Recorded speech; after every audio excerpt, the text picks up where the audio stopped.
Hello students, बघा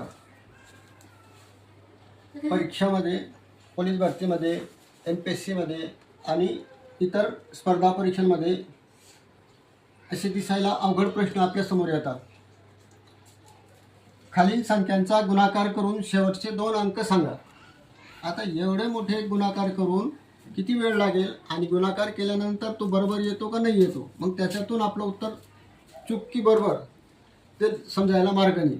परंतु बघा, हा एवढा मोठा गुणाकार आपल्याला करायचा नाही आहे, म्हणून याची आपल्याला ट्रिक पाहिजे. ट्रिक काय आहे बघा. शेवटच्या अंकांमध्ये 100ला किती कमी आहे? 1 कमी आहे. ह्या अंकामध्ये 100ला किती कमी आहे?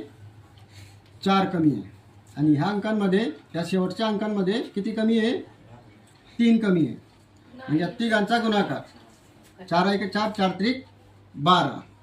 आता हा आला 12. मग हे 12 काय करायचे?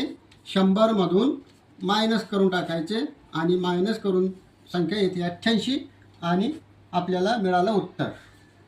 जर तुम्हाला ही ट्रिक आवडली असेल तर थोडंसं लाईककडे सुद्धा बटन दाबत जा आणि सबस्क्राईब करण्यास विसरू नका.